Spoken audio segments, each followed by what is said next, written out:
Bine ați venit, dragilor din Zodia Taur, oriunde v-ați afla în această lume.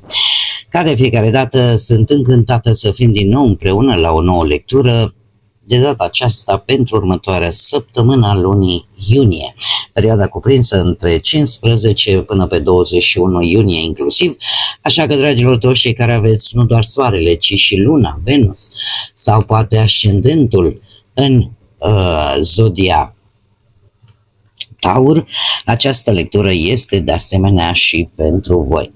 Ca de fiecare dată, nu uitați, este totuși o lectură general colectivă, așa că vă rog să luați decât ceea ce va rezona cu voi. Desigur, înainte de a începe fiecare lectură, vreau să le mulțumesc din suflet tuturor celor care sunteți aici, care mă susțineți prin intermediul like-urilor, fiecărui comentariu frumos, fiecărui gest de apreciere și, desigur, fiecărui gând bun care vine din partea voastră, așa că mii de mulțumiri tuturor. Cei care sunteți pentru prima dată aici pe canal, vă urez și vouă încă o dată bun venit, iar dacă la finalul acestei lecturi simțiți că ați rezonat sau pur și simplu v-a plăcut, nu uitați, dragilor, să vă abonați, este gratuit și în felul acesta nu veți pierde niciuna dintre lecturile mele. Bun, haideți să vedem acum. Să vedem care este energia voastră. Punem deoparte. Haideți să vedem și ce anume va pune lucrurile în mișcare pentru voi, dragilor. Stați așa. Ce va pune în mișcare pentru dragii mei din Taur săptămâna 15-21 iunie. Și cum se va manifesta această energie? Ia să vedem. Cum se manifestă această energie pentru dragii mei din Taur? Săptămâna 15, 21. Și acum hai să vedem. Dragilor, o energie de aer, mult accent pe inteligență, pe raționament, pe logică, pe comunicare. De ce? Pentru că se dizolvă niște granițe, ca să spunem așa, între ce era iluzoriu, ce era imaginar și ce este real. Sunteți posibil aș putea să spun, dar fiindcă avem pe Neptun, avem energie de aer, avem Neptun și o energie masculină, scorpiană. Asta mă face ca totuși pe Neptun să nu-l văd chiar așa cu capul în nori, să nu vă văd în situația în care confuzia chiar să vă schimbe modul în care voi înțelegeți lucrurile, ci din contră, chiar să accentueze, aș spune, o percepție mult mai subtilă, o percepție, o intuiție mai bună. E adevărat, imaginația va fi la cote maxime, iar în ceea ce privește această energie masculină, posibil ca unii dintre voi chiar să aveți un ascendent în Scorpion, de ce nu, cu atât mai mult. Dar veți fi foarte, cum să spun eu, nu veți face lucrurile pe jumătate în această săptămână. Și mai ales că avem un element de aer aici, inteligența voastră, istețimea voastră, marea voastră perspicacitate vă va permite să vedeți care este punctul debil, ce intenții ascunse au cei cu care voi comunicați. Nu să fiți, să zicem așa, nici foarte super liniștiți, pentru că energia Scorpionului nu este atât de liniștită, este așa, o apă liniștită, dar niciodată nu știi care este, cât de adâncă este. E posibil în această săptămână să fiți un pic mai duri, să spunem așa, dar într-o manieră foarte subtilă, dar fiind totuși că Neptun este Neptun. Este Neptun. Trebuie să-i dăm, știți cum e, dă-i cezarului ce al cezarului, să-i dăm lui Neptun ce este al său. Haideți să vedem de ce această energie. Probabil că veți avea comunicări foarte directe. De asta zic că nu veți accepta jumătăți de măsură. Foarte directe, poate pe locuri deranjante. Hai să vedem.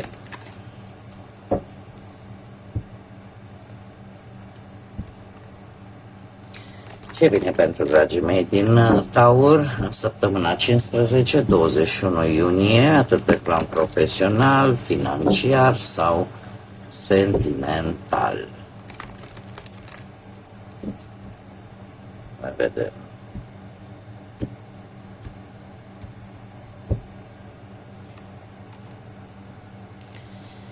Avem un as de monede, un 4 de bâte, niște bani, un as de bâte, avem și arcanul major, carul. Pentru cei singurei ceva important.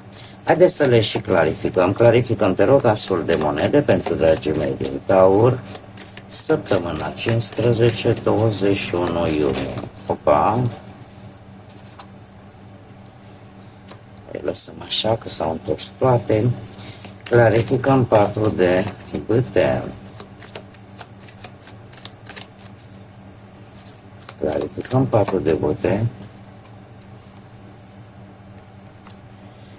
Clarificăm asul de bâte. Clarificăm carul. Și clarificăm surpriza. Bun. Foarte multe la muncă. Dragilor, o ofertă. Ce pot eu să spun cu asul de monede? O ofertă, o poartă care vi se deschide. Foarte bună. Avem un 5 de cupe, un paj de spade, zodii de aer. Vedem aici și elementul de aer. Zodii de aer, balanță, gemeni, vărsător, 3 de monede, 6 de cupe și o regină de cupe, zodii de apă, Rac, Pești sau Scorpion. Dragii mei, haideți să încercăm să le punem așa, ca să le și vedem. Aș putea să vă zic așa, există aici o ofertă care poate veni, are legătură cumva cu un personaj din trecut, nu știu, o cunoștință de-a voastră, legături posibil cu zodiile astea de apă. E cineva cu care voi ați mai colaborat într-o echipă sau la un proiect în comun. Dragilor, e posibil la voi să vorbim de un fost loc de muncă pe care voi, nu știu dacă v-a dezamăgit, l-ați pierdut ceva sau un proiect profesional care nu a mers așa cum sperați voi. Cert este că aici, cu pajul de spade, cumva cineva, ori voi, ori altcineva urmărește, întreabă, vrea să obțină informații, cercetează, vrea, ori voi, m-am mai spus, ori altcineva vă caută pe voi, profesional vorbind, da?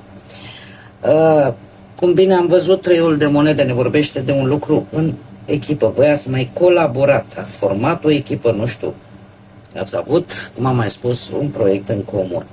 Pe de altă parte, important, să zic eu, este acest 6 de cupe, care îmi vorbește de trecut, de oameni cunoscuți, de revenirea poate la o situație profesională din trecut sau la conexiunea cu sau propunerea unei persoane din trecut.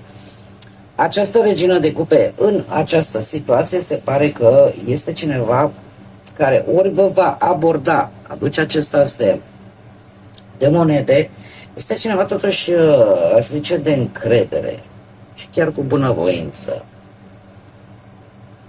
Este o oportunitate legată de ceva ce voi deja cunoașteți. Deja v-ați mai lovit, ca să spunem așa.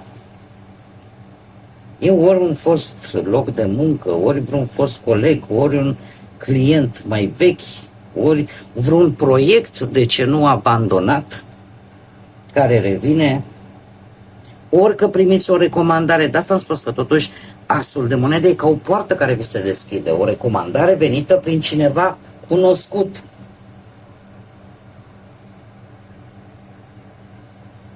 Și voi, chiar dacă sunteți un pic, nu mai sperați, nu mai gândiți. Cinciul de cumpe, de fapt, vine și spune, știi, e pierdut și acolo rămâne. Da? Dar posibil să vină chiar de acolo. Nu vine dintr-o direcție complet nouă, asta e clar. Vine dintr-o colaborare. Și de la o persoană cu care voi aveți deja o istorie, ca să spunem așa, din punct de vedere profesional. Mergem mai departe. Și avem 4 de bâte. De unde vine? De la un 4 de spade, un 7 de bâte și, să le punem așa, și roata destinului. Interesant. Dragilor dragi, pe partea bănuților, ia să le punem pe tot așa. Interesant. Dragii mei, voi cu acest 4 de spade ați avut o perioadă de pauză, să zicem așa, să vă recuperați financiar. Ați încercat să țineți și de bănuți, să nu cedați la nicio presiune financiară. Totuși, roata asta a destinului schimbă planurile, se deblochează ceva. Se deblochează orică o sumă de bani, orică o situație financiară, intervine un factor exterior. Chiar dacă lucrurile înainte au stagnat un pic, sau mai mult, și nu, partea asta financiară nu a fost așa cum v-ați fi dorit voi, acum roata asta a destinului cumva schimbă contextul și apare în sfârșit o stabilitate financiară. Să știți că la voi încep să se miște lucrurile, după cum se vede, și pe plan profesional și financiar. Mergem mai departe. Avem un as de bâte provenit de la îndrăgostiții. Iubire mare, dragilor, pentru cei care vă aflați într-o relație. Se pare că relația în această săptămână primește așa un suflu nou. Că faceți voi activități în comun, că aveți, nu știu, tot vă implicați în hobby-uri comune sau faceți voi excursie sau, în general, faceți ceva amândoi. Dar o faceți cu pasiune, o faceți cu entuziasm, o faceți cu dorința de a experimenta lucruri noi, chiar și pe partea intimă. De unde vine? Vine de la îndrăgostiții. Nu știu dacă Zodia Gemeni vă spune ceva pe planul ăsta al relației, al cuplului, dar îndrăgostiții ne vorbește despre a construi o relație bazată pe înțelegere, pe valori comune, posibil să fie avut niște discuții mai deschise despre viitor, despre planuri în comun. Cumva există afecțiune, există respect și eu aș spune că partenerii voștri sau partenerul vostru vine cu gesturi concrete. Da? Vrea să petreacă mai mult timp împreună cu voi și e așa ca un fel de mix, un amestec de surprize sau de sprijin atunci când trebuie să luați anumite decizii. O săptămână bună pentru cei care se află într-un cuplu. Cei care sunteți singurei, Nu știu dacă Zodiac vă spune ceva, este clarificat cu 9 de spade și un 3 de bâte. Dragilor, se pare că voi v-ați cam săturat să stați mereu gândindu-vă și să vă iasă fum din creieraș și v-ați hotărât să ieșiți din zona asta care nu vă place și cui i-ar place până la urmă să stea numai într-un stres continuu. Voi, posibil să fi avut o perioadă plină de temeri legate de viitoare relații sau de propria voastră capacitate de a iubi. Cumva ați avut o perioadă în care ați simțit că veți fi respinși. S-a format așa ca o anxietate legată de viitoarele voastre relații și cumva gândul vostru posibil să fi fost într-un mod excesiv la trecut, la greșelile care s-au făcut acolo și asta v-a făcut cumva să spuneți, eu nu mai am cum să iubesc pe nimeni sau nu mai suport să fiu respinsă. S-a format așa un soi de anxietate. Dar cu 3 de bâte, din câte văd eu aici, cumva îți dai seama că sunt oameni care vin cu perspective noi, sunt oameni care au un anumit entuziasm, posibil să fi participat și la vreun eveniment social și asta să-ți fi schimbat un pic opinia. Cert este că carul în situația de față ne vorbește despre acțiune, despre dorința de a cunoaște oameni, de a construi totuși niște legături reale. Și asta nu oricum, ci poate, nu știu, participând la tot felul de, nu știu, evenimente, activități sociale. Este un pas foarte bun, peste care e un început bun, mai ales cei care aveți poate și un ascendent în rac, pentru că vă ajută să închideți toate aceste temeri, toate aceste anxietăți. Și este foarte interesant pentru că și la surpriză avem îndrăgostiții alături de magicianul. Surpriza săptămânii provine de la un magician. Asta înseamnă că deja e ceva care vă aduce o putere personală, care vă aduce inițiativă, veți fi creativ, veți începe să vă manifestați ideile, veți trece cumva și la acțiune.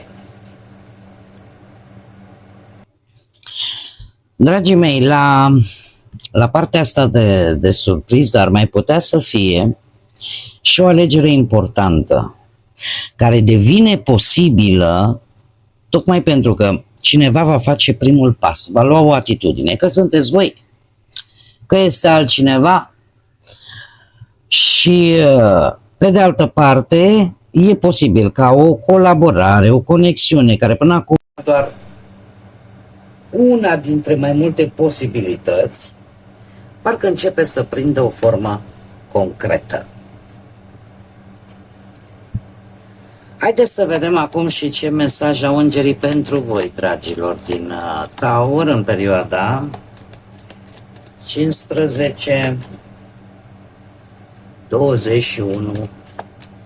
iunie. Să vedem care este mesajul pentru... Opa! Și îl avem pe Daniel, care spune așa: ai o decizie de luat, cântărește opțiunile împreună cu Daniel ca să găsești calea. Da, aici deja să zicem că aș avea o problemă sau ar fi o mică problemă pentru cei care sunteți atei, pentru cei care nu aveți, nu e nimic obligatoriu în lumea asta și nu aveți nicio credință. În cazul acesta vreau să o generalizez și să spunem așa,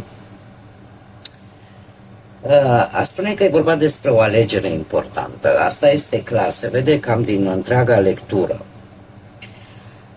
E posibil ca unii dintre voi, nu știu, să vă aflați în fața unei decizii care ori nu mai poate fi amânată, ori înainte de a o lua, înainte de a alege, trebuie să analizați cu atenție toate opțiunile și să priviți situația cumva și din mai multe unghiuri și din mai multe perspective. Să nu vă grăbiți să răspundeți impulsiv.